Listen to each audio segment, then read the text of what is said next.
Hello, this is Chris with Edwards Technical Support. Today I will be providing a demonstration on how to interface an IO series panel to transmit event notification to FireWorks.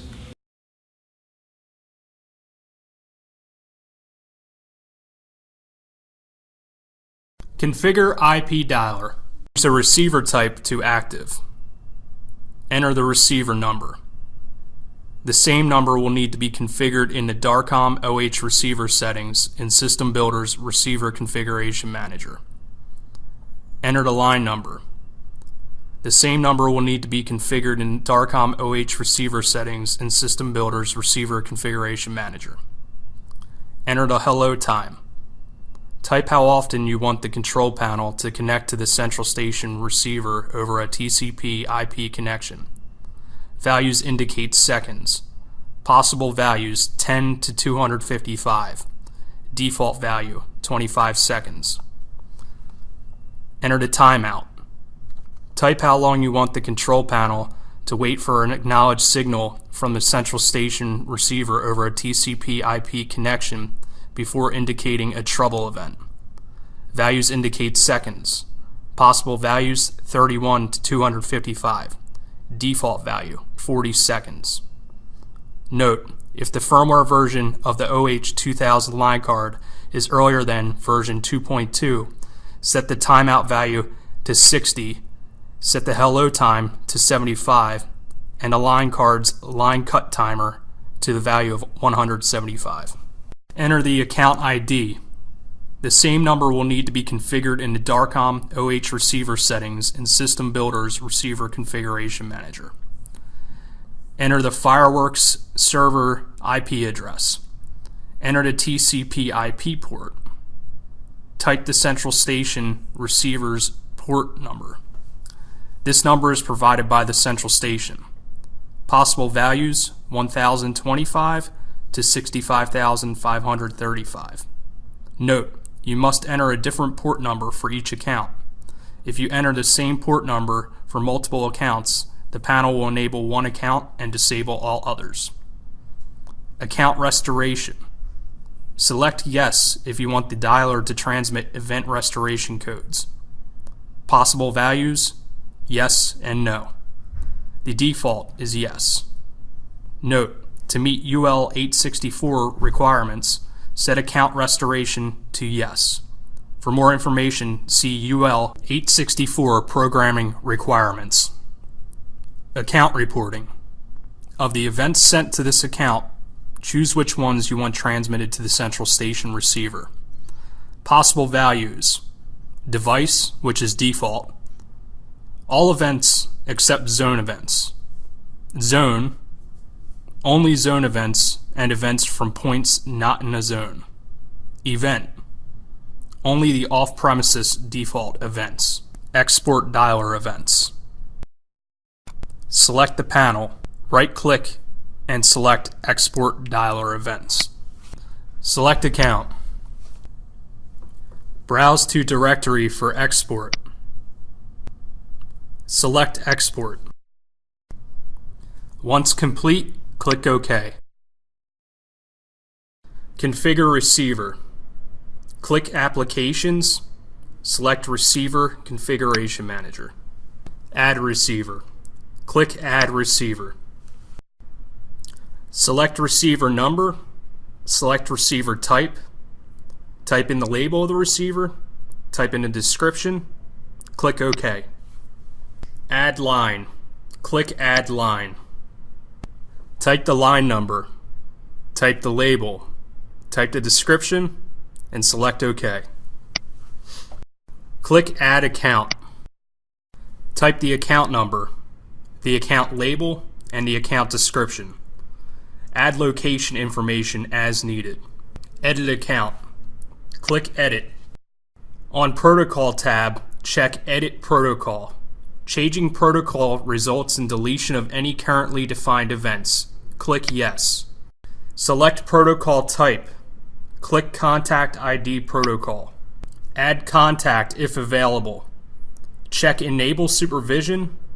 Type days, hours, and minutes for supervision period. Click OK. Type custom contact ID info if needed. Click OK. Click Save to save the account.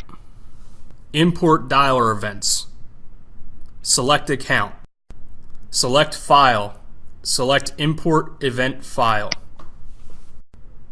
Browse and select file to import. Click Next. Select contact ID options. Event code contains group and ID zone IDs.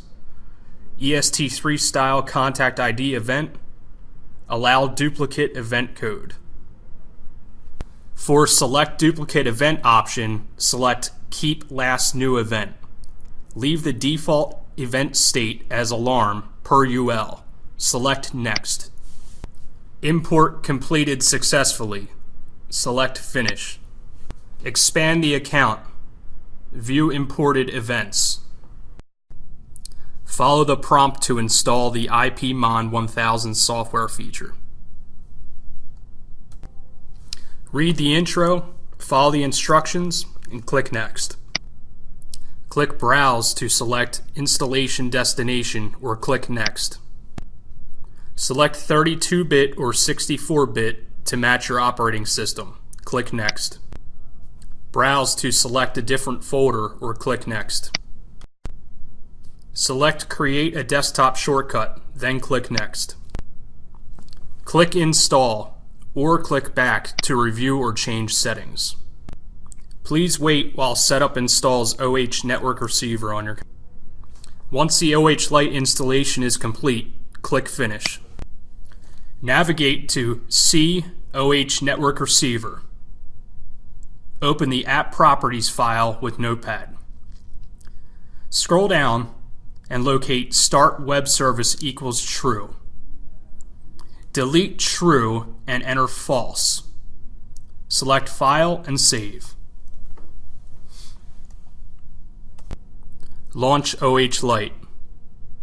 After the installation, launch OH Lite to make setup changes. Select Setup Serial Ports and configure the OH Lite COM port. Network port setup. Select Setup Network ports. Be sure that Supervision port 1, which is the Ethernet port, is set to 9999. Maintain OH Lite default settings. Line cut timeouts. Select Setup Line cut timeouts. This is the amount of time that must expire before a trouble would appear for the selected port. Maintain OH Lite default settings. Leave sound setup and video setup at the default settings. Automation setup. Select Setup Automation. Check off Automation Present to send signals to CMS. Select Over Serial for FireWorks. Click Apply and click Close. Installing the COM0Com driver. The COM0Com driver lets you add pairs of virtual COM ports that emulate a null modem cable. The COM0Com driver is an open source kernel mode virtual serial port driver that is available freely under GPL license. A copy of the COM0Com is in the C FireWorks Tools Serial Port Tool folder after you install FireWorks. Before installing the COM0Com, turn off user account control by changing the user account control setting to Never Notify. Open Windows Device Manager and note which communication port numbers are already being used. Enable test signing. To enable test signing, click Start, Run. In the open box, type bcdedit.exe space -set space test signing space on, and then click OK. After clicking OK, restart the computer. To install the COM0Com driver, open the C FireWorks Tools Serial Port Tool folder. Open the COM0Com zip file and then select Unzip. Open the COM0Com folder, double-click setup.exe, and then follow the on-screen instructions. On the Start menu, open the COM0COM folder and then double-click Setup. In the Setup for COM0COM dialog box, rename the virtual COM port pair to 2 unused Windows COM port numbers. For example, rename the virtual COM ports to COM10 and COM11 as shown. Click Apply and then click Close. Connecting the receivers to the virtual COM port. Click Start All Programs and then click OH Network Receiver. On the Setup menu, click Serial Ports. In the port name list, select the lower numbered virtual COM port in our previous example, which is COM10. Click Apply and then click Close. To connect the OH digital receiver, open System Builder. On the System Builder Applications menu, click Communications Manager. Select an unassigned port from the ports list. Select the OH2000E digital receiver from the assigned node list. Under Serial Port Properties, select the higher numbered virtual COM port from the COM port list. Set baud rate, parity, and stop bits to the same values as the OH network receiver serial port settings.